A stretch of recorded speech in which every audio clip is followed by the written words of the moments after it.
Que a sensibilidade ao Espírito Santo, produzida no seu coração, te auxilie em ouvir a palavra do Senhor. Deus quer falar com você. 1 de Paulo aos Coríntios, capítulo 4, 14. Faça essa leitura bem atento comigo. Vamos lá? Não escreva essas coisas para que vocês fiquem envergonhados. Pelo contrário, para admoestá-los como a meus filhos amados. Porque ainda que vocês tivessem milhares de instrutores em Cristo, não teriam muitos pais, pois eu gerei vocês em Cristo pelo Evangelho. Portanto, eu peço a vocês que sejam meus imitadores. Por esta causa, eu enviei até vocês Timóteo, que é meu filho amado, fiel no Senhor, o qual fará com que vocês se lembrem dos meus caminhos em Cristo, como, por toda parte, ensino em cada igreja. Alguns de vocês se encheram de orgulho, como se eu não fosse mais visitá-los. Mas, em breve, se o Senhor quiser, irei visitá-los e então conhecerei não a palavra, mas o poder desses orgulhosos. O argumento é, porque o reino de Deus não consiste em palavras, mas em poder. O que vocês preferem? Que eu vá até aí com um chicote ou com amor e espírito de mansidão?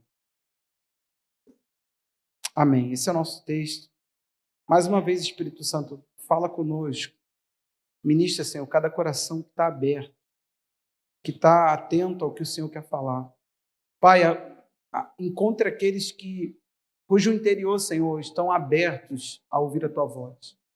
Encontre aqueles, Senhor, que clamam, Deus, por crescer, por Te conhecer mais, por ir além, por estar, Deus, diante de Ti com o coração sedento, faminto e receptivo e se alimentar. Encontre esses, Pai. Encontre esses, Senhor, que saíram de suas casas destinados a vir aqui e saber de Ti e aprender de Ti. Em nome de Jesus. Amém. Amém?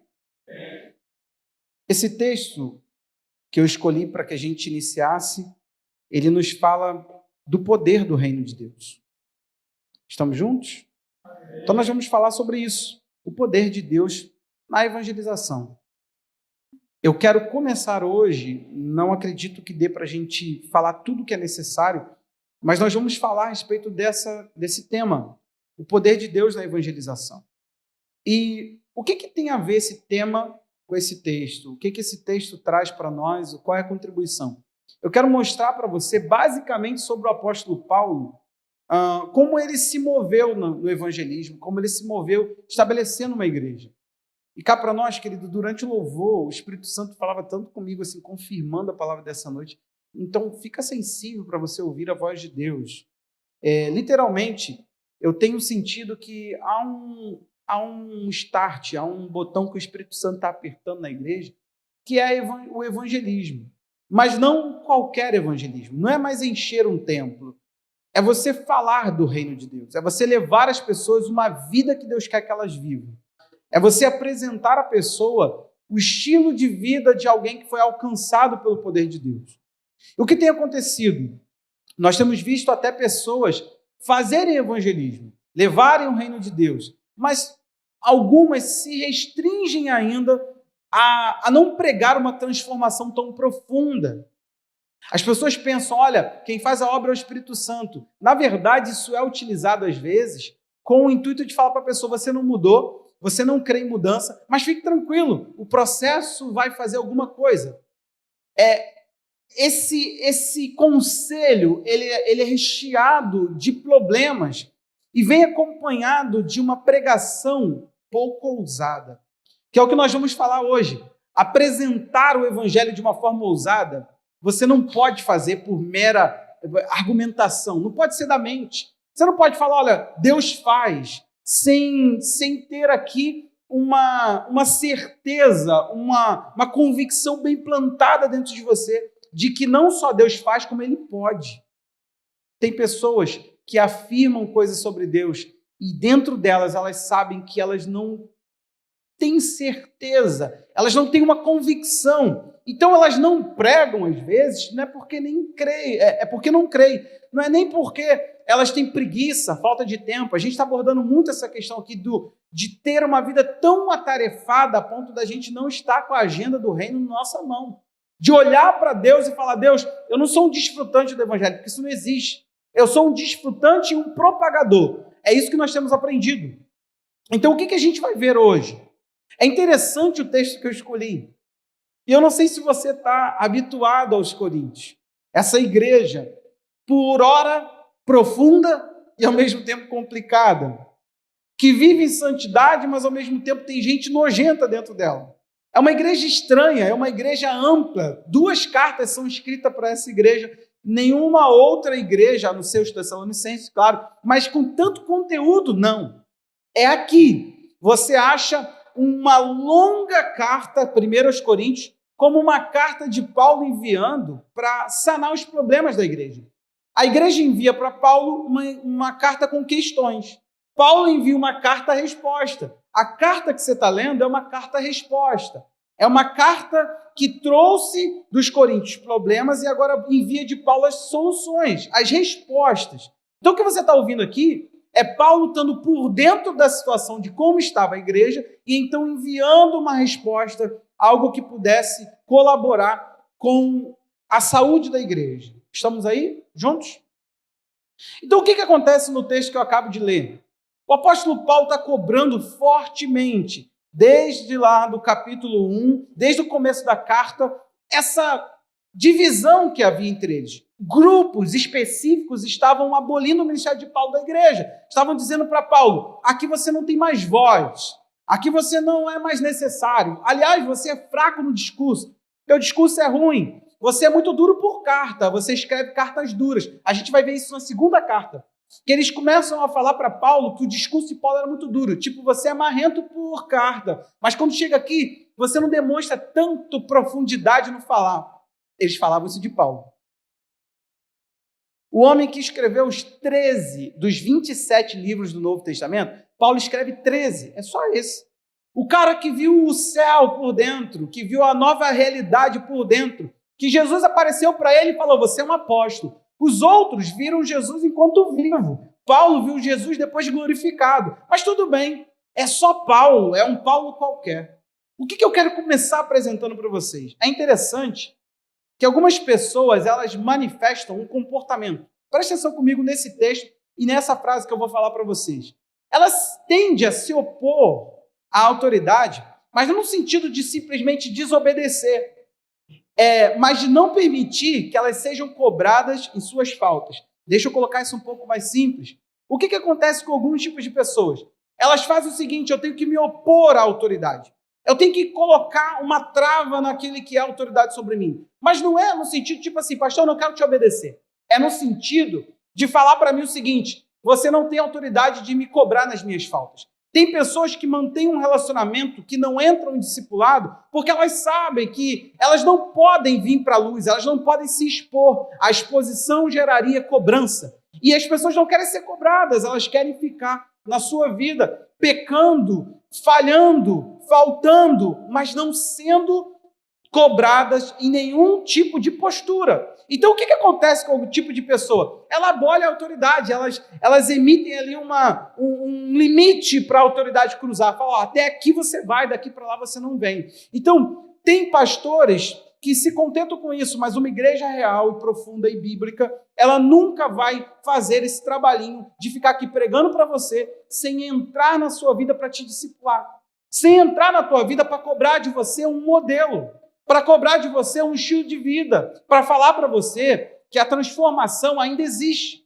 O que está acontecendo? Muito fácil. Eles aboliram Paulo da igreja. Eles disseram para Paulo, você aqui não manda. A autoridade que você tinha não tem. Você não é mais líder sobre nós. E nós estamos falando de uma época que não era fácil pegar um avião e ir até lá.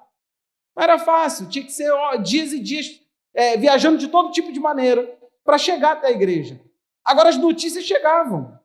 Paulo tinha um ministério interessante e inteligente. Ele mandava representantes. E eu tenho uma mensagem que eu preguei para essa igreja aqui, sobre discipulado, falando a respeito de cadê Timóteo. O que eu quis dizer? Você já pensou eu poder pegar o Alex e falar assim o seguinte, eu vou enviar o Alex lá para Minas, para uma igreja que eu também pastoreio, eu também influencio lá, e o Alex ele tem uma tarefa. Ele tem uma tarefa de lembrar novamente quais são os meus caminhos em Cristo. Paulo, ele pega aqui uma ideia possessiva de falar, não é o caminho que Jesus ensina, é o meu caminho em Cristo, é o caminho que eu trilho, é o caminho que os meus que também ensinam comigo trilham, e é o caminho que eles podem falar, mesmo que eu não esteja presente. Você tem noção do que é isso? Discipulado é replicar o modelo, é falar, eu sou, as pessoas que eu discipulo também são, e elas podem falar do que são, tanto quanto eu.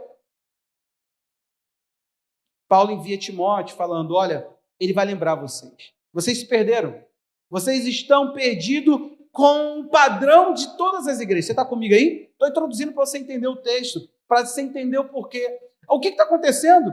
Só que os falastrões, os grupos que ficavam falando não à autoridade de Paulo, eles eram interessantes. Por quê? Porque eles também eram muito fortes quando não tinha uma autoridade. Quando a autoridade de Paulo chegava, eles eram fracos. Eles não vinham, eles não eram pessoas que se apresentavam para serem tratadas, eram pessoas que ficavam criando um movimento de divisão na igreja, tentando falar, é mais fácil seguir fulano, olha, Paulo não diz nada muito claro. Todas essas lenga-lengas foram apresentadas. Tem pessoa, querido, que ela não quer seguir a autoridade, ela não quer, porque a autoridade vai lidar com as faltas dela, vai ter que apresentar para ela o seguinte, olha, você tem esse ponto na sua vida que você precisa sair daí.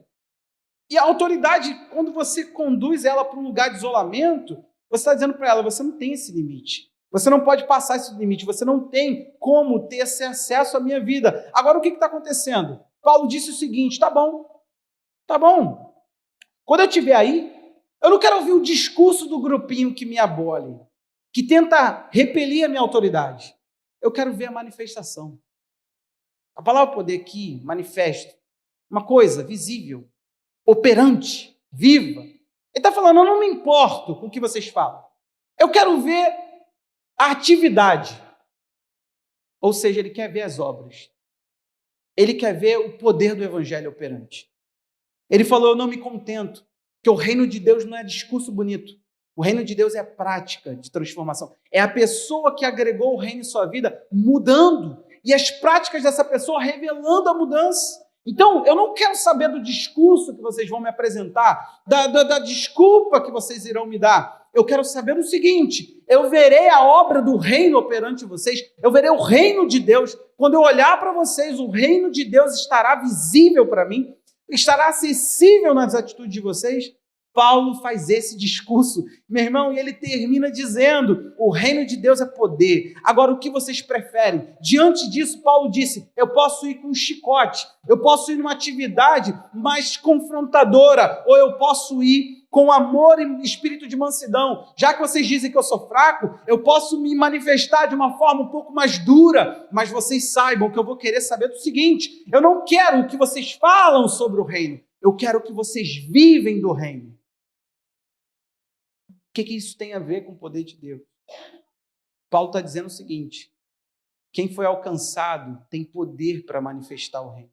Quem foi alcançado vive o reino. Quem foi alcançado demonstra o reino. Quem foi alcançado faz as obras do reino. Ele está falando, não discursa sobre. Vive isso. Por isso que eu comecei aqui. Sabe por quê? Eu vou falar uma coisa aqui, não sei se é novidade. Dá uma olhada aí para fora agora, para tudo. Tem poder no Evangelho? Vou melhorar, você pensou em cura, eu sei. Você está vendo gente mudando de vida? Você está vendo transformação? Por favor, me ajude, sério. Nós não podemos pregar utopias, a gente não pode criar uma realidade aqui e ficar falando dela. Eu não estou falando dos coríntios, eu estou falando de um texto que se aplica a nós. Nós não estamos aqui para xingar os coríntios. Por último, terminar essa igreja podre. Para quê? Nós estamos aqui para olhar a partir do texto. E olhando a partir do texto, você tem visto gente mudar de vida? Claro, o Espírito Santo não está ausente. Qual a frequência da mudança? Qual a intensidade da mudança? Qual o impacto do reino na vida de uma pessoa hoje? Por favor, pense. Eu vi recentemente uma pessoa, um líder de igreja, celebrar o fato de uma pessoa se converter de verdade. Estranho? O maior milagre que acontece ordinariamente na igreja é transformação, é gente mudando de novo, é gente nascendo, é gente mudando por dentro, é gente mudando na essência, é gente mudando como nós fomos mudados, sim ou não, gente? Hã? Você está aí, gente? Acho que você viajou na meditação, hein? Tem carinhas aqui que ficaram longe. Eu espero que você não foi no feijão que você deixou em cima do fogão. Eu espero que você tenha pensado agora na realidade da sua própria vida e da vida daqueles que te rodeiam. Com qual intensidade você tem visto as pessoas mudando? Fala para mim. Nós precisamos pensar. Sabe por quê? Porque eu vou falar para você que o Evangelho é uma mensagem que prega ousadamente, de forma ousada mesmo, com toda coragem, a respeito de que Deus muda as pessoas. A pergunta que a gente tem que fazer é, olhando para você, mostrando você como um Timóteo, eu posso falar, esse aqui pode falar dos caminhos que a gente quer que vocês vivam. Por quê? Porque ele vive. E tem mais, não é o discurso dele, é a vida dele. Timóteo incorporou a vida do reino. Timóteo pode pregar a vida do reino. Agora, nós precisamos começar a pensar se a gente não começou a perder o poder de Deus por uma descrença no poder de Deus. Com qual ousadia que você teria para dizer para uma pessoa assim, você muda, você pode ser transformado, você pode ser liberto, você pode ser transformado em qualquer situação e em qualquer circunstância de pecado. Uma vez, um homem chegou para mim, eu até brinco, né? Eu tive o desprazer por culpa do Anselmo. A gente foi com o Anselmo num lugar, o Anselmo deixou a gente dentro do carro com o ar ligado, saiu para resolver um negócio e o cara ficou comigo. Aí o cara citou uma situação de pecado e falou assim, não existe ex. Aí falou lá um ex, que ele acredita que ninguém deixa de ser aquilo. O problema todo é que aquele cara era um ex-dependente químico. E eu tentei, na hora, lidar com aquele pecado. Por exemplo, não existe um ex-mulherengo. Uma vez mulherengo, sempre mulherengo. Não existe um ex-mentiroso. Uma vez mentiroso, sempre... Era um outro tipo de pecado. E eu fiquei assim, tentando convencer o cara. Não, peraí. Só que a minha vontade era escrachar a questão, era falar o seguinte, então eu não acredito em ex-dependente químico, porque, aliás, as pesquisas que eu ando fazendo por conta própria, meu irmão, eu tinha ajudado já muita gente naquela ocasião e eu tinha visto pouquíssimas mudarem. Então, a probabilidade de que Cristo tenha poder para mudar o dependente químico, já que ele falou que Cristo não tem nem poder para mudar lá um ex que ele quis dizer lá, então, se eu olhasse desse ponto de vista, Jesus também está fraquinho para mudar o dependente químico. A questão é, você sabe, tem situações aí que você não crê na mudança de pessoas. Mas isso vem de um impacto. Será que você desfrutou a mudança desse reino? O poder operou transformando sua vida, te deixando escandalizado com a obra de Deus em você? Porque a gente fala que é Deus quem faz uma obra. Mas no final, nós pregamos um discipulado terapêutico. Vai mudando aos pouquinhos. Xingue menos palavrão. Se você xingava 10, xingue 5. Já é uma evolução. Já é uma evolução. Nós pregamos um discipulado terapêutico. Evolução, progressão. Ali, ó, a pessoa fala assim, pastor, estou num processo. Aí tu pensa assim, meu Deus, saiu de onde estava. Porque processo é o seguinte, deixa eu explicar a você claramente e de uma forma bem fácil. Se eu estou aqui, e amanhã eu estou aqui, e depois da manhã eu estou aqui, isso não é processo. Tem gente que fala, eu estou num processo eterno. Mas o que você chama de processo? Mais santo, mais reto, mais cheio. Não, pastor, mais desviado. Mas eu estou num processo, eu não desisto. Talvez falta você entender e crer. Deus tem poder para mudar a sua vida. Deixa o Espírito Santo entrar em você e você vai ver a revolução que Cristo pode causar. Está na hora da gente ter coragem de falar para as pessoas, você não muda porque você não crê em Deus. Você crê na religião, no evangélico, você crê, na igreja, você crê em várias coisas, menos no poder de Deus. A gente tem que chamar a atenção das pessoas para o fato de que Deus pegou um homem que estava respirando vingança. Você sabe o que é isso? Cheio de ira, querendo matar a gente. De repente, Cristo aparece para o homem e fala assim: oi, Paulo, tá duro para você, hein? Ficar lutando contra essas prisões aí, esses negócios aí que tu tá preso. Paulo fica impactado por Jesus. Paulo estava indo matar. De repente, loucura. O homem que estava indo perseguir agora está pregando. Gente, cadê esse Cristo? Está de folga? Está dormindo? Passou a gente como bobo, porque mudou o coração de um homem endurecido e fez eu e você acreditar que é possível mudar, e está a gente aqui no terapêutico. Estou no processo. Não, eu estou num processo. Que processo é esse que não sai do lugar? Que poder é esse que não tem atividade? Então, meu irmão, o discurso é lindo, mas a prática precisa ser aquilo que nós devemos alcançar. Sabe por quê? No final, o reino de Deus é poder. E nós precisamos ver o poder do reino. Nós não podemos ficar falando do poder do reino. Nós podemos ficar discursando do reino. Nós não podemos ficar afirmando que pessoas devem mudar. Nós devemos assimilar que o reino de Deus é poder. Então eu tenho possibilidade de transformação, eu tenho possibilidade de mudança, e talvez eu não esteja alimentando a minha crença, a minha fé, e com isso, só tem um. Aí você vai entender agora a nossa igreja. Só tem um lugar que a gente vai chegar com isso. Meu irmão, a inatividade. Sabe por quê? Você vai num bom psicólogo, você indica. Você vai num bom médico, você indica. Você vai numa farmácia de manipulação boa, você nem sabe se é verdade. Se eles botam pó de parede lixada dentro da tua cápsula para você tomar, mas você diz que é a melhor. Outro dia uma pessoa estava falando assim: Miguel Couto, só existe uma farmácia confiável. E, gente, quando foi que ele virou farmacêutico, fiscal, para afirmar que existe uma farmácia de manipulação em Miguel Couto? Alguém falou para ele, e ele compra lá e paga mais caro, e ele acredita, ele pregaria para você, discutiria com você. Eu queria essa mesma intensidade para o evangelho. É o que eu estou te falando. Você vai num bom mercado. Eu fui parar no açaí aí. Paguei mais caro. Estou chateado. O evangelista André. Fui lá. Gastei mais.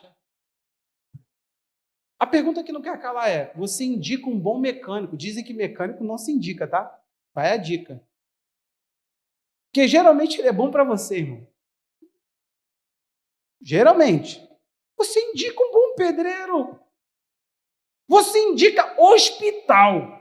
A UPA do bairro Botafogo. Você nem fala da UPA aqui de Miguel Couto, que está boa, a clínica da família, boazinha. Muita gente falando muito bem dela. Mas você fala: a UPA de bairro Botafogo? Aí outro dia, uma pessoa falou assim: maravilha. O outro falou assim: horrível. Eu pensei: com quem que eu fico? Cara, eu fui lá 3 vezes, fui bem, ou 2 vezes, sei lá, fui bem atendido. Falei: epa, acho que é melhor ficar com esse testemunho. A gente indica de um tudo quando a coisa é boa. Você indica louvor, você indica livro. Por que você não tem nenhuma vontade de indicar Jesus? Ele deve ser muito ruim, hein? Pior que o mecânico que te atendeu. Que dá uns vacilinhos, cara. É fácil. Não tem nada demais. Não aconteceu nada comigo. Eu fui na igreja, estou indo lá, mas... muito fácil, meu irmão. Porque quando se vive um discurso, quando se falta poder, a pessoa ela quer reduzir o evangelho. Então ela quer abolir a autoridade. Tem que calar alguém que fale que a gente tem que mudar. Porque não tem mudança, não tem transformação. Não tem. Esse negócio de mudar, não existe. Não existe mudança, todo mundo continua o mesmo safado, só que agora um safado cristão. Todo mundo continua o mesmo mentiroso cristão. O cara, ele não tem que se converter, ele tem que vir passar por uma modelagem moral. Só assim, ele não vai falar palavrão na rua, ele vai falar dentro de casa. Ele não vai andar indecente, mas ele vai ter um coração indecente. É isso. É só uma reforma moral, uma repaginação. Bota um terno largo, uma calça não combinando, fala a paz do Senhor, com uma Bíblia Atlas na mão. Posso nem falar, minha Bíblia é grande. Aí, acabou. Bem-vindo ao mundo de Cristo, ao reino de Deus. Você que a Bíblia diz que quem andar na carne não herdará o reino, mas, estranhamente, a igreja do nosso tempo anda na carne porque ela é terapêutica, ela está num processo. Então, ela anda na carne porque está no processo. É um processo. Na Bíblia está escrito que ela crucifica a carne, quem é de Jesus, mas na igreja de hoje, mentira, a gente não crucifica a carne, a gente alimenta. Afinal de contas, você é homem, você pode olhar um traseiro, você tem que cobiçar, você tem que mentir. Isso é tudo do homem, não é isso? A gente não... Cristo vive em mim. Isso é só a música do Fernandinho. Aliás, paramos de cantar, porque isso dá um problema para a nossa vida, ficar cantando que Cristo vive em mim. O que a gente está fazendo? O que é isso? O que a gente está afirmando? Que evangelho é esse? Para onde foi? Esses dias eu encontrei uma pessoa que já foi da nossa igreja, muito, muito legal. Cara, muito bom poder olhar nos olhos de uma pessoa e saber, eu não falei com ela e nem ela comigo. Ele virou e falou assim, pastor, eu estou fora porque eu estou fora, cara. Mas me chamaram para ir numa célula. Ele falou assim, porque perto da igreja dele, né? A igreja lá tem um certo trabalho intenso com célula, encontro. Aí estavam chamando ele para ir no encontro. Ele falou assim, não vou não. Eu tenho igreja, quando eu estiver querendo voltar, eu volto para a minha. É fiel, cara. Eu achei legal isso. Aí ele virou e falou assim, sabe o que é frustrante, pastor? O rapaz lá, meu vizinho, passou pelo encontro. Pastor, ele é um mau caráter. Pastor, ele não tem uma vida com Deus. Ele falou assim, eu que vou ouvir algo podre? Ele falou isso. Caraca, eu queria que... Eu falei, gente, acho que esse cara não desviou não. Ele falou assim, eu vou lá ouvir algo que vai prejudicar a minha vida, eu vou na igreja dele para prejudicar a minha vida, sabe por quê? Ele saiu do encontro. É o cara, tá? Eu só fiquei assim, quieto, calmo, sereno e tranquilo, igual a música. Fiquei calmo, sereno e tranquilo, sinto um descanso em meu viver. Estava lá quietinho, ele falando e eu esbugalhando os olhos, ele virou e falou assim, o cara não mudou. Aí eu falei com ele, cara, não me perturba não, irmão. Me perturba não. O dia que eu quiser, eu sei onde é a tua célula, eu vou. Sabe o que ele estava falando? Ele falou assim, cara, o cara nem deu tempo. Ele saiu de um encontro no final de semana, agora ele está querendo liderar uma célula. Ele quer que eu vou nessa célula. Eu vou lá para ser liderado por ele, ouvir algo podre. Foi isso que ele falou. O mundo está cansado, irmão. Está cansado dessa divulgação nojenta do evangelho que não tem transformação. Ou melhor, o mundo está adepto também. Que cá para nós, um ambiente onde o pastor não tem tanta capacidade de pregar sobre pecado, é um ambiente gostoso. Que, afinal de contas, nós não podemos nos sentir pesados. Isso pode nos trazer problemas emocionais. Olha que coisa pantera cor-de-rosa de Jesus. Isso é tão colorido esse mundo. Deus não tem problema de nos chamar de inimigo, de filhos da ira. E Jesus chamou os caras de cobra. Eu acho que isso deve ter disparado uma crise emocional profunda naqueles homens. A pergunta que não quer calar é, cobre, você tem coragem? Sabe por quê? Deus muda. Diga para as pessoas, sim, homem vive em santidade. Homem não nasceu mulherengo. Homem nasceu do boneco que foi soprado o sopro divino, lá, sim, da natureza divina que foi colocada no homem, projetada no homem. O homem nasceu disso. O pecado deturpou isso. Jesus conquistou a vitória sobre a natureza humana. E sim, eu não sou um corpo ambulante, pecador. Eu sou um espírito regenerado em Cristo Jesus, que vive pela graça, que anda pela palavra, que pode vencer o pecado e venço o pecado. Sabe o que acontece? Se o evangelho perde seu poder, ele se resume só a uma pregação moral. Mas o evangelho, a mensagem do evangelho, ela não é uma pregação moral, mas trata-se de uma mensagem que pode ser recebida e passa a agir no ouvinte. Você pode receber no seu coração o evangelho, porque se ele não passar a agir no seu coração, significa que você não ouviu e você não creu no poder que ele tem. O apóstolo Paulo estava cobrando, como eu te disse, lá desde o capítulo 1. E o que acontece? Ele chega lá no capítulo 2, verso 1, diz assim, capítulo 2, verso 1. Mantenha sua Bíblia aberta, não feche a Bíblia, porque a gente está falando dela. Vamos lá, olha o telão. Irmãos, Quando estive com vocês, anunciando-lhes o mistério de Deus, não o fiz com ostentação de linguagem ou de sabedoria. Olha que contraste. Ele falou, vocês usam muito blá, blá, blá. Eu não usei o blá, blá, blá. Porque decidi em nada saber entre vós, a não ser que Jesus Cristo e este crucificado. Foi em fraqueza, temor, grande tremor que estive entre vocês.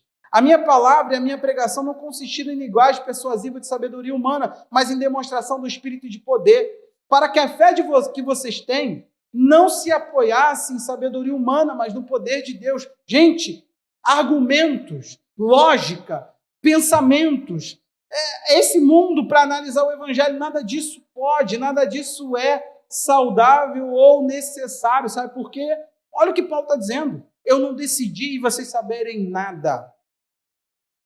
Paulo, o que acontece quando ele estava em Corinto? Ele chega na cidade e ele teme por sua vida. Paulo começa a sentir a pressão, a perseguição. O que acontece? Cristo aparece para ele nesse contexto e fala para ele, eu tenho muita gente nessa cidade, Paulo, eu vou ser com você. Então, o que aconteceu com Paulo? Ele demonstra isso, mas ele não deixa em momento nenhum de afirmar com poder aquilo que Jesus podia fazer. Ele demonstra. Não foi com sabedoria do homem, não foi com a argumentação, não foi com uma boa pregação, foi com a demonstração de que há poder em Jesus. E ele diz assim, a fé de vocês não pode se apoiar no que o homem pensa, é naquilo que Deus pode. Agora, vamos lá, momento hipocrisia. O que Deus pode? Fala aí. Ninguém vai afirmar? O que Deus pode, gente? Fala alto. Tudo? Tem certeza? Pode mudar aquele teu familiar? Vocês perceberam que tem gente que ficou quieta? Vocês são os mais sinceros. A gente tem medo. A gente tem medo de pregar que Deus pode. Mas a gente tem coragem de afirmar que Ele pode. É estranho. Você está aí tentando me confrontar. Eu tenho certeza. E eu não caio nessa tolice de achar que você me abraça no final do culto e me chama de pastor, mas eu não tenho a tolice de acreditar que eu te pastorei e te guio, não. Eu guio quem eu guio.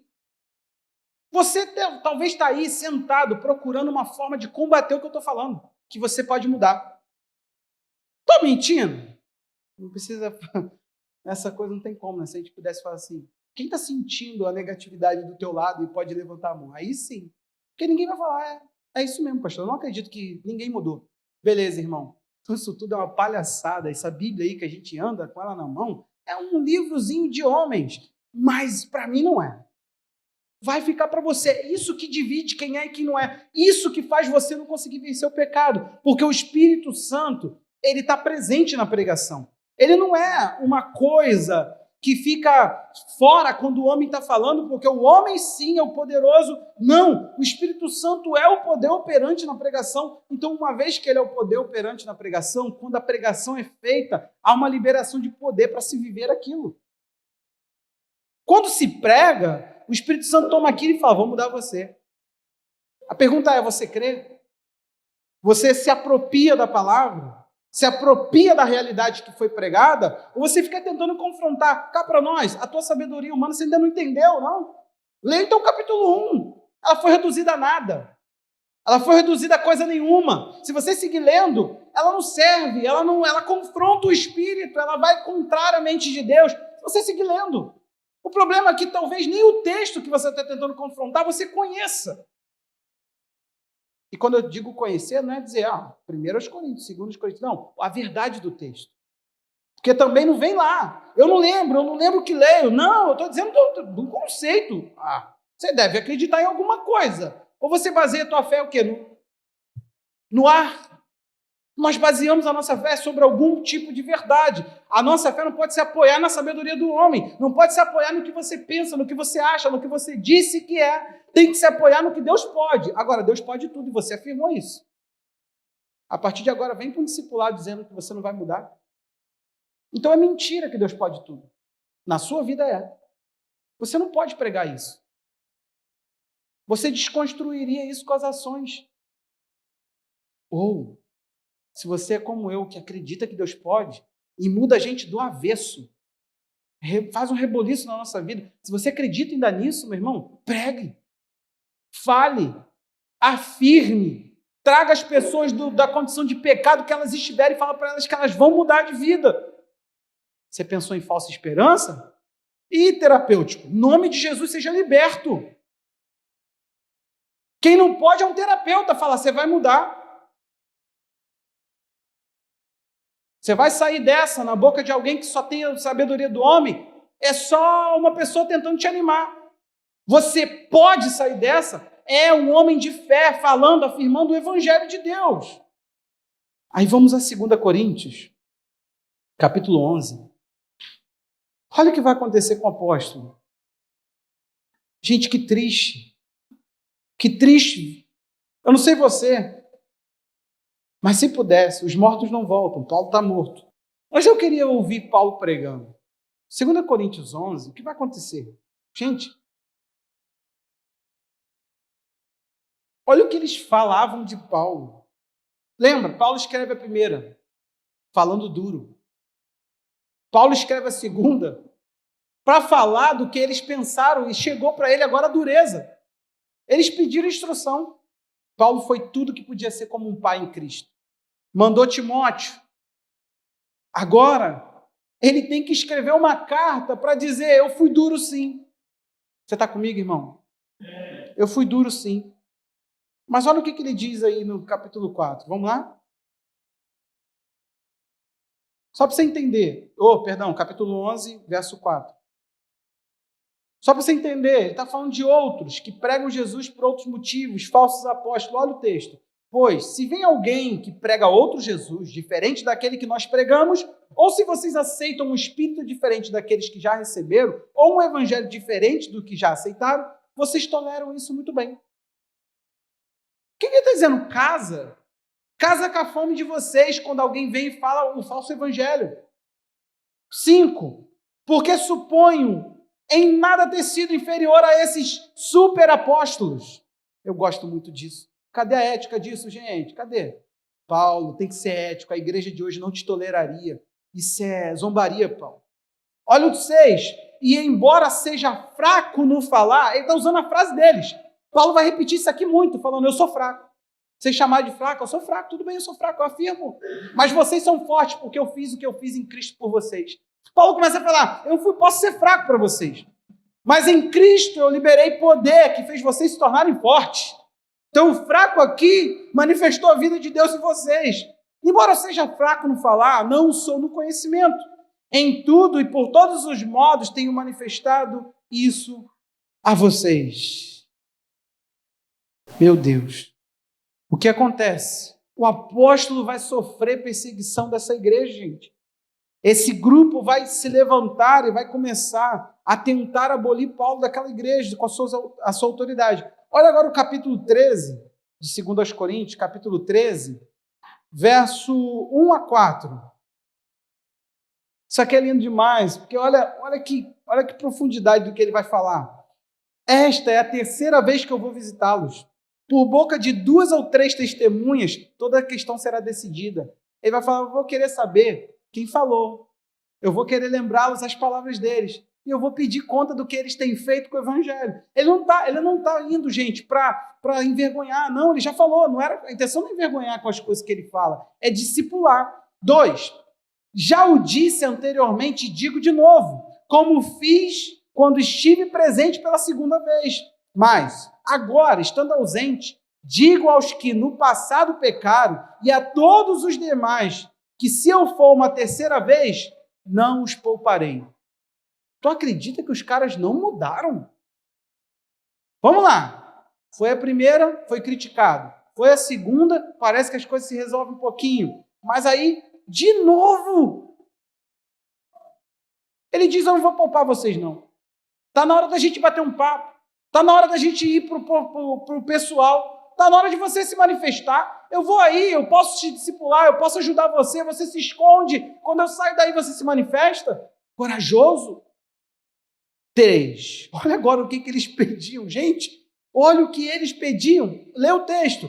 Visto que vocês buscam provas de que Cristo fala em mim, ele não é fraco quando trata com vocês, pelo contrário. Ele é poderoso entre vocês. Porque, de fato, foi crucificado em fraqueza, mas vive pelo poder de Deus. Porque nós também somos fracos nele, mas viveremos com ele pelo poder de Deus para o bem de vocês. Meu irmão, olha aqui, 8. Porque nada podemos contra a verdade, senão a favor da verdade. Porque nos alegramos quando nós estamos fracos e vocês estão fortes. E a nossa oração é essa, que vocês sejam aperfeiçoados. Portanto, escreva essas coisas quando estando ausente, para que quando estando presente, não venha usar de rigor segundo a autoridade que o Senhor me deu, para edificação e não para destruição. Ele está falando, gente, eu preciso bater um papo com vocês sobre essa história de que eu sou fraco. Em que eu fui fraco? A minha fraqueza, e gente, cá para nós, a fraqueza de Paulo, estavam dizendo, era a humildade. Você sabia disso? Era o despojamento. É o fato de Paulo não ter feito uso de nada, nem do dinheiro deles, porque era uma igreja abastada, cheia. Você sabe que eles não manifestavam apoio ao ministério de Paulo. Agora Paulo falou assim, beleza, só que eu quero saber uma coisa. Cristo, vocês estão procurando prova que ele fala em mim? Aí ele fala o seguinte, ele é poderoso em vocês? Cara, olha a transferência de responsabilidade. O pastor prega complicado, o pastor isso, o pastor aquilo. Falar isso aonde? No grupo pequeno? Para um outro irmão? Por que você não vem ser discipulado? Por que você não senta? Por que você não pede esclarecimento do que é pregado? Por que você não ouve o devocional que é postado no grupo da igreja para explicar os pontos do sermão? Tem muito pastor mesmo preocupado se você está ouvindo. Foi o conselho que eu recebi. Não pede ninguém para falar o que você ouviu, não. O que você pregou, não, porque eles não lembram. E está tudo bem. É o conselho que eu recebi. Eu só não acato. Eu não aceito que essa geração se considere cristã e não ande na palavra do Cristo. Eu não considero essa geração cristã distante da palavra que liberta, que transforma, que torna ele um cristão.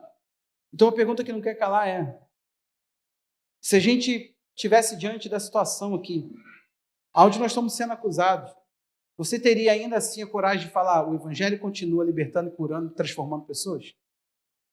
Porque Paulo diz, Cristo continua sendo poderoso.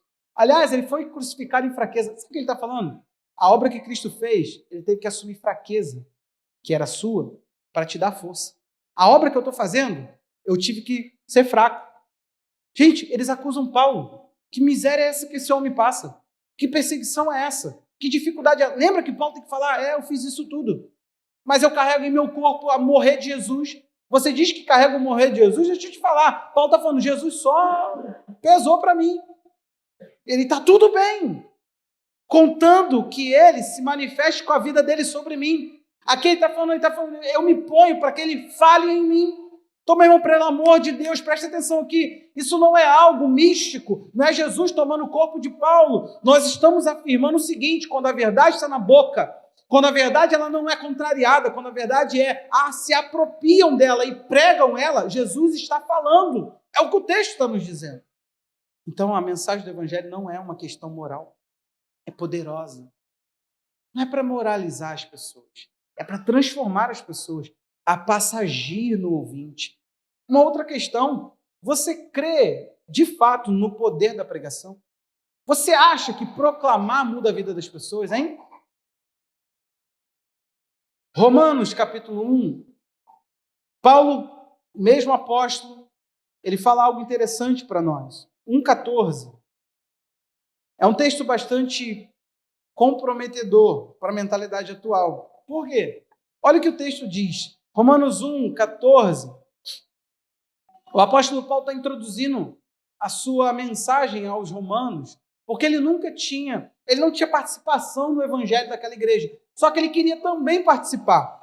A igreja já tinha sido estabelecida, então Paulo envia essa carta como o intuito de ampliar o que eles receberam do evangelho. Olha o que ele diz. Pois sou devedor tanto a gregos como a bárbaros, tanto a sábios como a insensatos. Por isso, quanto a mim, estou pronto para anunciar o evangelho também a vocês que estão em Roma. Pois não me envergonho do evangelho, porque é o poder de Deus para a salvação de todo aquele que crê, primeiro do judeu, também do grego. Porque a justiça de Deus se revela no evangelho, de fé em fé, como está escrito, o justo viverá da fé. Agora, conecta isso a Romanos 10, 17, que diz, ora, assim, a fé vem pelo ouvir, e ouvir a palavra de Deus. A pergunta que não quer calar é, a pessoa vai ser justa se ela não ouvir a palavra? E se nós não cremos na pregação, como elas ouvirão a palavra? Se você não acreditar comigo, se você não disser, pastor, eu creio, eu me conecto a isso, eu quero acreditar, eu quero viver a manifestação do poder de Deus na minha vida, porque o evangelho, verso 16, é o poder de Deus para a salvação de todo aquele que crê. Não é de todos, é de todo aquele que crê. É específico ao quem afirma, quem dá crédito. Engraçado como é que esse versozinho, ele se conecta ao capítulo 10. É interessante porque ele fala quem creu na nossa pregação. Ele termina dizendo que a fé vem pelo ouvir, ouvir a palavra. Próximo verso, quem creu na nossa pregação. A quem foi manifesto o braço forte do Senhor. Ele está dizendo para quem creu, viu o poder agindo, mas quem não creu, fica chupando o dedo e afirmando que talvez Jesus não mude tanto. Então você crê no poder? Você tem coragem de pregar?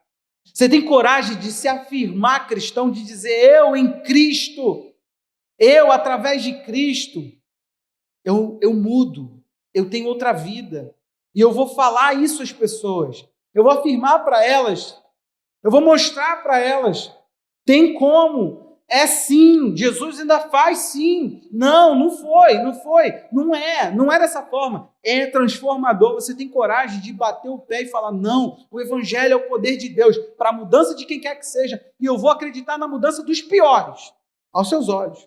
Gente, Deus está aceitando qualquer coisa que se acha que não presta, e aos teus olhos cristãos são puros. Deus está aceitando pessoas. Hoje nós não teríamos ninguém para falar assim, eu, o pior dos pecadores, Deus me escolheu para mostrar em mim a evidência do poder. Para mostrar, para eu servir de exemplos que hão de crer. Não tem como. Hoje a gente falaria assim, eu sou ruim. Deus me chamou para mostrar para as pessoas o quanto a pessoa pode ficar ruim e crente. Mudou, gente, mudou o discurso. Mateus, capítulo 8, o que está acontecendo ali? Eu quero entrar em outro tópico. Mateus, capítulo 8, Jesus está num momento com seus discípulos. Mateus, capítulo 8, 23. O que está acontecendo aqui é aquela famosa passagem onde Jesus vai acalmar o mar. Ele está dormindo. 23 diz assim, Jesus entrou no barco, os seus discípulos o seguiram. Eis que levantou-se no mar uma grande tempestade, de modo que as ondas cobriam o barco. Jesus, porém, estava dormindo. Mas os discípulos foram acordá-lo, dizendo, Senhor, salva-nos, estamos perecendo. Então Jesus perguntou, por que vocês são tão medrosos, homens de pequena fé? E levantando-se, repreendeu o vento e o mar, e tudo ficou bem calmo. Aqueles homens ficaram admirados, dizendo, quem é este que até o vento e o mar lhes obedecem? O que está acontecendo aqui? Por que esse texto é trazido nesse contexto aqui de evangelismo? Nós vamos entrar num tópico aqui. Sabe por quê, meu irmão? A ousadia do evangelho ela não é de uma fonte natural. Não adianta eu parar com você, te sentar numa sala de aula e dizer para você que você vai aprender comigo a pregar. E eu dizer para você o seguinte, eu vou falar tudo o que você deve falar. Eu vou afirmar para você o que é o evangelho e você irá, então, vivenciar uma experiência poderosa de avivamento, de evangelismo. Você irá provar o poder de Deus. Não é isso. O que está acontecendo é que nós vemos os discípulos nos mostrando, através desse exemplo simples de Jesus está num lado, pregando, de repente ele fala, vamos para outra margem. Ele quer dividir a multidão, ele quer mostrar para a multidão quem o seguiria. É naquela passagem famosa, o filho do homem não tem onde reclinar a cabeça. É aí, ele está trabalhando aquelas pessoas que não têm disposição para seguir. E então, quando ele está no barco, aquele mar fica revolto, fica complicada a situação, ele espera dos discípulos uma atitude. Ele esperou uma coragem. Ele esperou, só que ele chama ele de medrosos, o medo. Ou, algumas versões da sua Bíblia pode trazer a palavra tímido. Eu quero te perguntar o quanto, é o meu novo tópico, somos ousados na proclamação do Evangelho. O quanto você se percebe na ousadia. O quanto que você tem coragem de afirmar. Eu tenho certeza que se você for avaliar a tua coragem, você não pode afirmar assim, pastor, eu cheguei lá na roda de amigos e falei, aí galera, não é essa. Deixa eu te explicar uma coisa. Coragem aqui é uma capacidade de ter um comportamento destemido daquilo que você vai afirmar. Presta atenção, eu passei por algumas situações da minha vida. Nós fomos fazer um evangelismo meia-boca. Evangelismo meia-boca. Tinha um evento na igreja que os jovens foram utilizados para pregar, para fazer evangelismo num bairro. E a gente entrou dentro das escolas e aceitaram a gente dentro das escolas, uma escola pública. E nós fomos falar de Jesus e estava lá. O que é que nós fizemos? Isso que eu estou falando, pregar Jesus de forma não ousada, dá nisso. Liberamos ali os meninos para um lado, as meninas para o outro, organizamos a sala de aula. Eu comecei a conversar com eles, eu e o rapaz, sobre Cristo. A menina virou lá no grupo dela e falou assim, sobre o que vocês querem falar? Ô, gente, nós fomos lá para evangelizar. O que não crente quer falar? A nova música da Lady Gaga? Não é possível. Aí a menina falou assim, sobre sexo. E nisso eu não estou sabendo o que está acontecendo lá. Eu estou aqui, ó. Aí, de repente, a discussão ficou séria lá, porque a menina começou a falar de virgindade. Parece ousado, não é? Começou. Vocês têm que ser virgem, vocês têm que guardar a virgindade. E as meninas, gente, de ensino, eu acho que fundamental, não me falha agora a mente como é que era ali a aula, as meninas começam a falar, mas a gente não é virgem porque não existe mais homem virgem. A menina que estava lá falou assim, existe, ela não existe, existe, não existe, existe, não existe. Eu só ouço quando ela fala assim, ó, aquele ali, ó. Gente, os meninos falaram assim, o quê? Aí eu, o quê? Aí eu fiquei exposto, todos olharam para mim. Os garotos falaram, tu tá brincando? Tu tá brincando? Eu não sabia, eu entrei no assunto assim. Então eu falando lá, o rapaz falando, a gente falando de Deus, papapá, maior sincronismo. De repente ela fala, aquele ali, todo mundo olha para mim, como vocês estão agora, eu olho para todo mundo e falo assim, o quê? Os caras, não acredito. O que foi? O cara, tá maluco, irmão? Tu é virgem? Eu falei, sou. Aí aquele, ai menina, mentira! Os meninos assim, eu falei, caraca, desgraçou a pregação. Por quê? Você acha mesmo que naquele contexto há alguém ali que crê em virgindade? Sabe o que acontece? Quando eu estou falando de ter um comportamento ousado, não tímido, é uma certeza de fé que você afirma como se aquilo fosse a coisa mais simples do mundo. Meu irmão, olha aqui para mim. Falaram que uma pessoa que era da nossa igreja, ela bateu boca dentro de um mercado com um cara. O cara virou para ela e falou assim, Jesus está voltando, irmão. Ele, quê? Que Jesus está voltando o quê? Tá maluco? O cara, ué, irmão, vai vir os fins dos tempos. Aí ele falou assim, Jesus está voltando? Tá maluco? Aí o cara perguntou assim, na tua igreja não prega isso? Ele falou assim, não. Era daqui. Graças a Deus era. Aí ele virou e falou assim, não. O cara falou assim, o que ensina na tua igreja? Ele falou assim, sobre família. Agora também o contrário. Sinceramente, você se percebe uma pessoa que espera Jesus voltando? Para. Você vive como se Jesus fosse voltar? Então para. Vamos parar de hipocrisia. Sair por aí falando para os outros, Jesus está voltando, é a coisa mais hipócrita que você vai falar. Porque isso não manifesta na tua vida. Então você não teria ousadia para pregar, Jesus está voltando. Meu irmão, eu estou igual um doido. Eu vou te falar, daqui a pouco eu vou te contar, mas eu vou fazer um monte de inimizade. Não é possível você pregar o evangelho e ser amigo das pessoas. Eu descobri isso. Não, e eu estou falando umas coisas pesadas, com amor. Estou falando, para de palhaçada, para de dar desculpa. Essa atitude vai te levar para uma eternidade sem Deus. E daí para lá. Esses dias aí eu cheguei um que estava irritado com um crente do outro lado. Aí eu não entendi nada, porque eu não sabia. Respingou para mim, o cara falou assim para mim, quer saber, pastor? O que mata é a hipocrisia. Eu pensei, eu concordo, mas por que ele está falando isso para mim? Aí depois o cara foi, continuei. Aí ele falou assim, me perdoa, pastor, eu estava meio irritado, entendeu? Porque tem crente que... Eu pensei, gente, estou daqui pregando, tem alguém me atrapalhando do outro lado. Rapaz, enviado do capeta, crente. O que eu quero colocar para você? Ousadia fala de estarmos certos daquilo que cremos. Jesus esperava que os discípulos fossem capazes de falar. E ele deu uma ordem.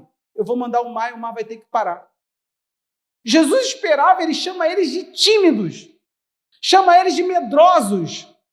Isso não foi nada terapêutico. Jesus, palavras duras. E, gente, não é assim, seus timidozinhos. Cadê o timidozinho do Messias?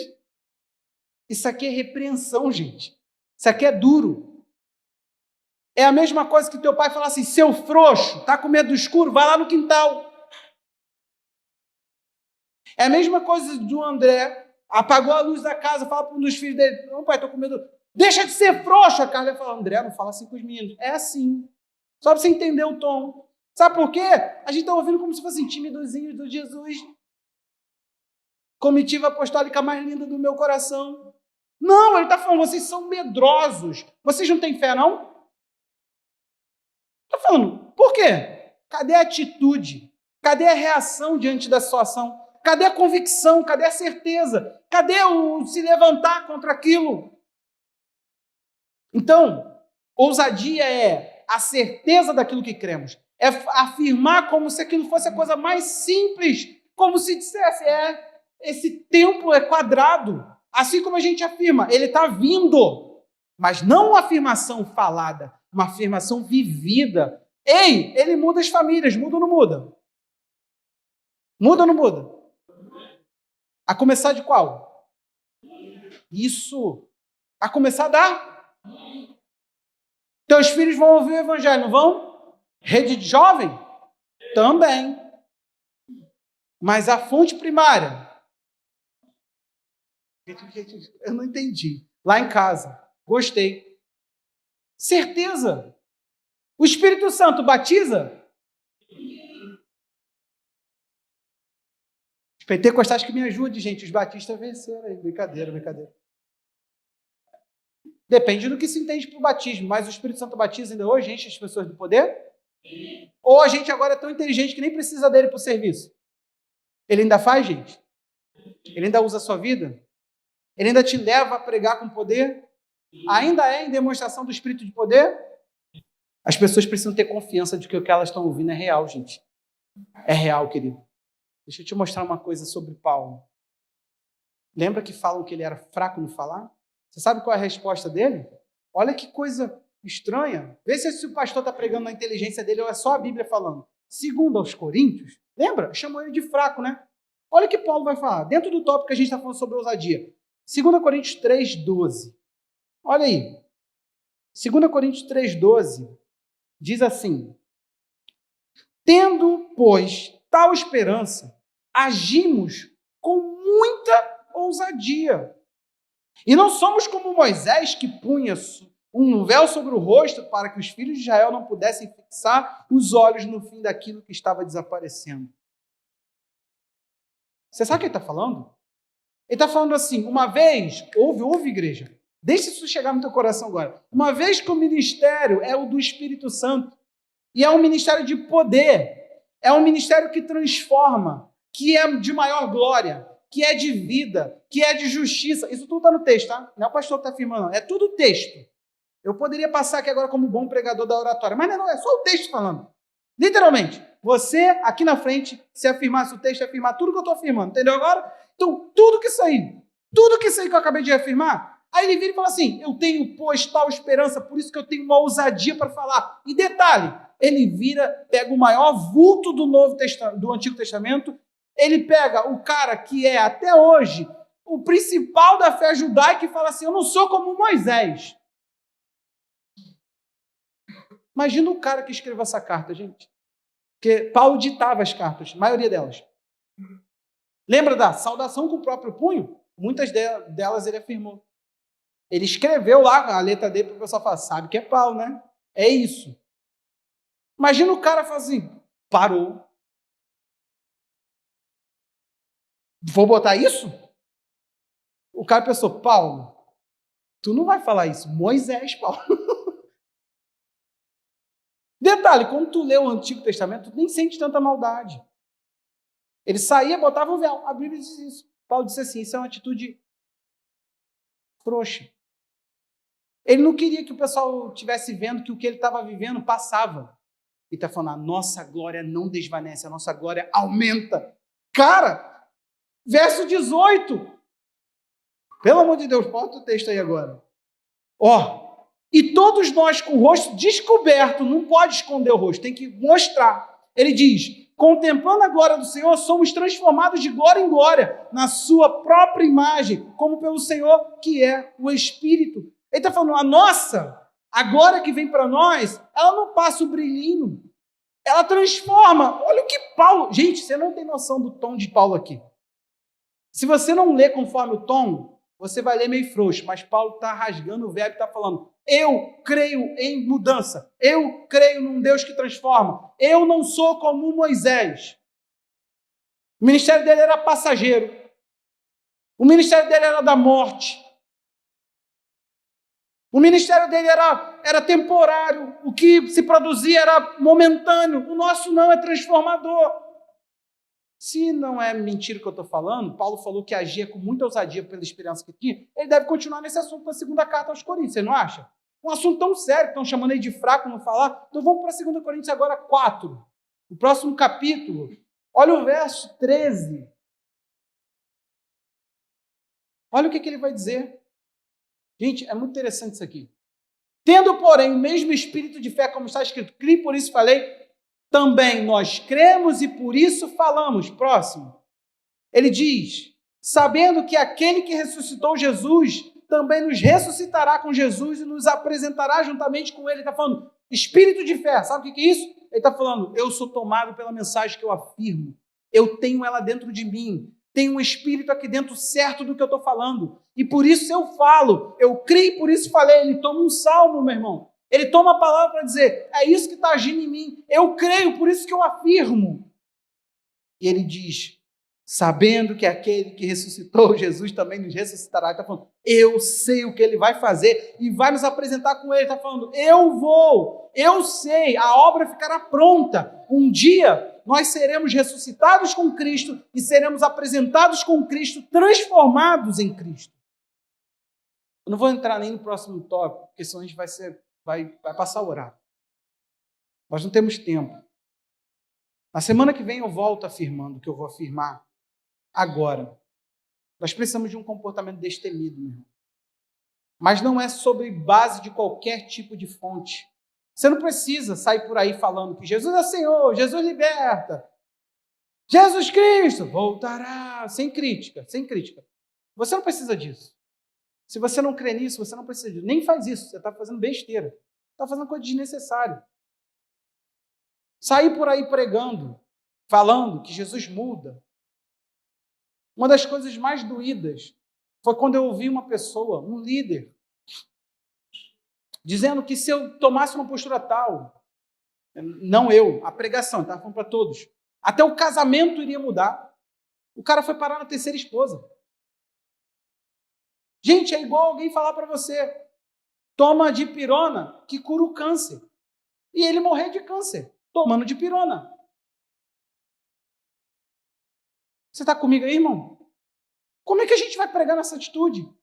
Como é que nós vamos apresentar? Meu irmão, pelo amor de Deus, deixe Jesus convencer seu coração, deixe o Espírito da fé vir, entrar no seu ser, convencer você da verdade de Deus, porque aí sim você vai poder crer e falar.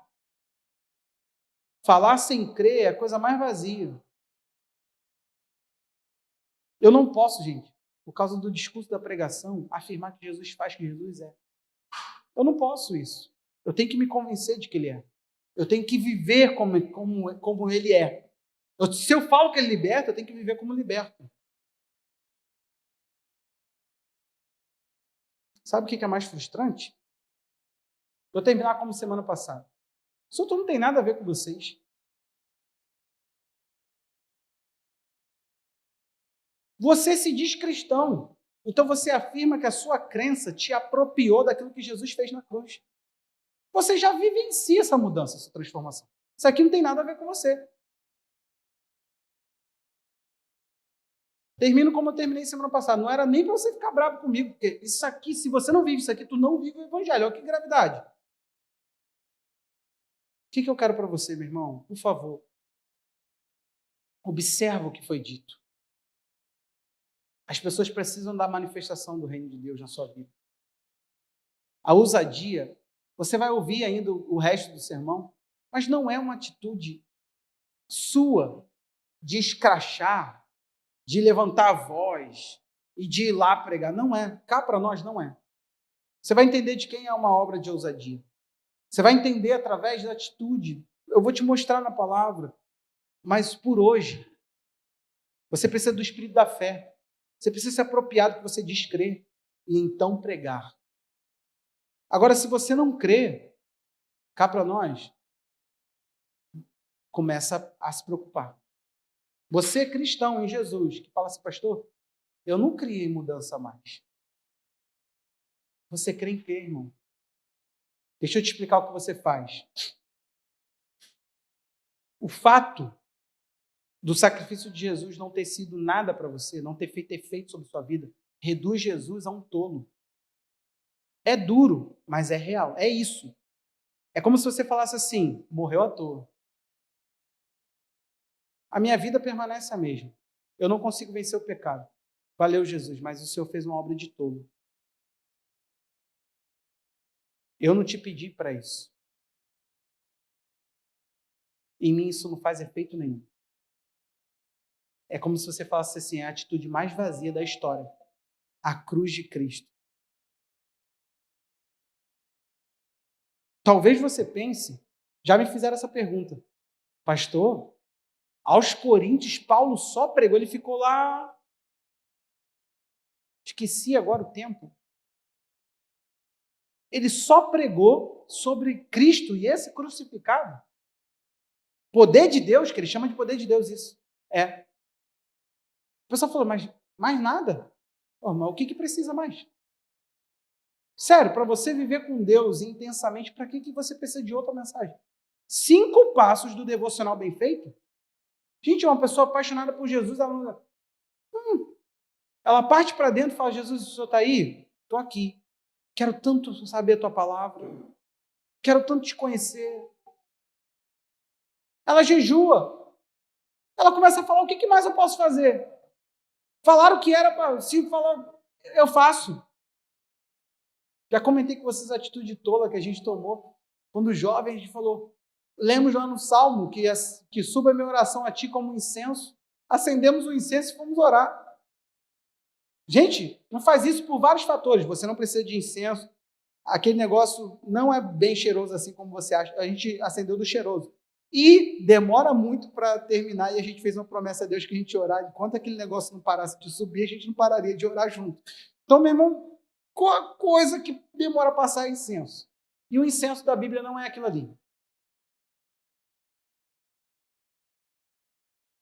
Agora a gente estava apaixonado. Um amigo falou para mim assim, cara, eu não, nesse mesmo dia, ele falou assim, eu não me liberto de alguns pecados. Eu falei, escreve uma folha. Eu falei, cara, põe fogo aqui. Ele pôs. 2 doidos, novo convertido. Falei, tá vendo isso aí? Jesus consumiu seus pecados lá na cruz. Ele começou a chorar, oramos. Ele voltou e falou, cara, não sei, estou liberto. Simplicidade. Apropriação, dizer, então é. É porque é. Vem você e fala assim, me convença mais de que Jesus muda as vidas. Vou te dar um segredo sério agora, para você tirar teu cavalo da chuva, é sério. Por favor, todos que estão aqui, lembra? Se eu não estou querendo nem ganhar as pessoas que gostam de mim, agora eu estou perdendo elas. Quem dirá vocês? Se são público primário, daqueles que eu não preciso da sua simpatia, do seu amor, que você me odeie, que você vire a cara para mim no final do culto. O problema é seu. Olhe para mim, por favor, agora. Sério. Sério. Jesus quer muito mudar a sua vida. Jesus quer muito. E Ele pode mudar a sua vida.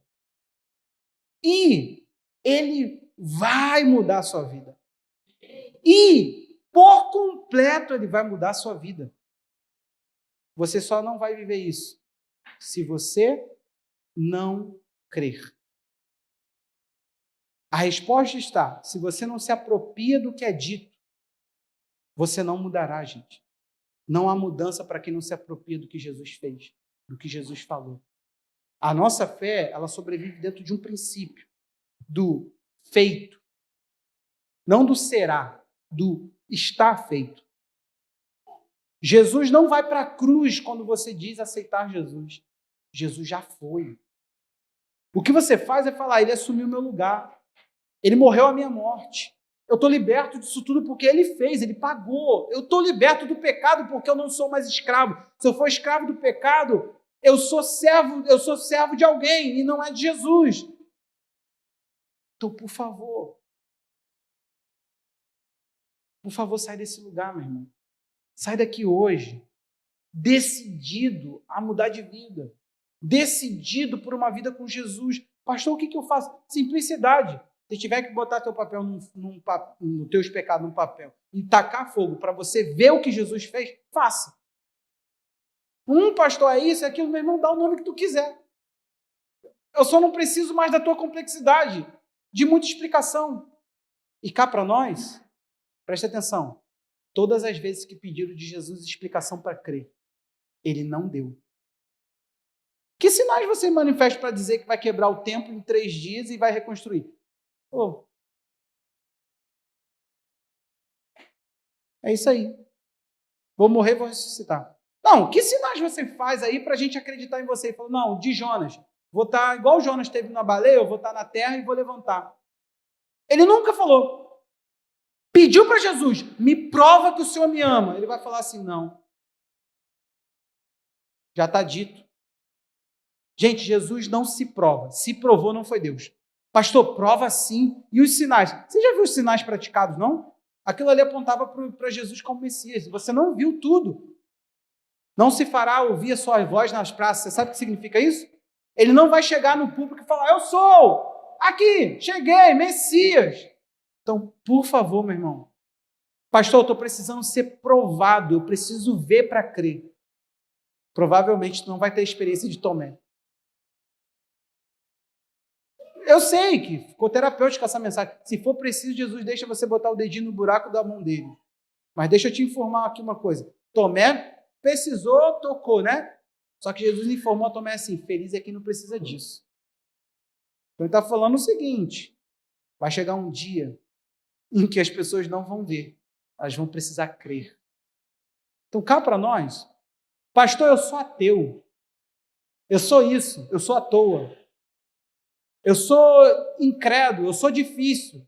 Jesus não vai ficar lidando com a tua complexidade. É melhor tu entender teu estado de pecado e começar a acreditar que é possível mudar. Porque se tu ficar querendo convencimento, ficar querendo muita explanação, horas de discurso para você mudar, tu vai ficar aí e Jesus vai continuar no trono. Tu vai parar numa eternidade sem Deus e ele vai continuar na eternidade com aqueles que creram. Para você ver como é que é linda e terapêutica a mensagem. Os que não creram, ele traz essa explicação em Hebreus. Caiu morto no deserto. Qual? Os que desobedeceram. Qual? Por causa da incredulidade. Ué, por que Deus não foi lá para convencê-los? Gente, uma nuvem na cabeça deles. Cá para nós, nem a nuvem na tua cabeça. Tem muitos aqui que viram um milagre e não mudou nada. Uma nuvem na tua cabeça, maná todo dia no teu portão, não ia te resolver, não. Incredulidade é a essência.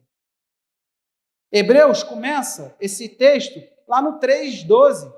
Irmãos, cuidado para que não haja em vós um coração mau e descrente, o qual vos aparte do Deus vivo. Coração, é coração, não tem nada a ver com ver. Tu podia ver, meu irmão, um cara cuspindo câncer, o demônio caindo, o demônio chegando para você no espelho falando, oi, eu sou a pombagira que te conduz. Você poderia fazer de tudo, isso não iria mudar você. Simplicidade da crença. Foi o meio que Jesus deixou para a gente mudar. Você precisa ouvir uma mensagem com a capacidade de crer nela. Sua capacidade de não repeli-la, mas de assimilar, de recepcionar, de receber, de deixar entrar no coração. Cá para nós, tem muitos aqui que já perderam isso. Você ouve há muito tempo. Resumindo, Deus não vai te convencer. Você não vai ver sinais para crer. Os sinais acompanhavam a pregação, a doutrina. Doutrina, sinais, pregação, nunca. 9 não voltam. Um leproso volta para agradecer. Cura. Estado de lepra, você tem noção? Então cá para nós, meu irmão, por favor, me ouça. Ele não vai te convencer. Nem que ele existe, nem que ele não existe, nem que nada disso. Isso é o poder da crença. Ele estabeleceu esse caminho e ele segue esse caminho. Crença, coisa simples que, ao assimilar para a minha vida, eu mudo meu mundo.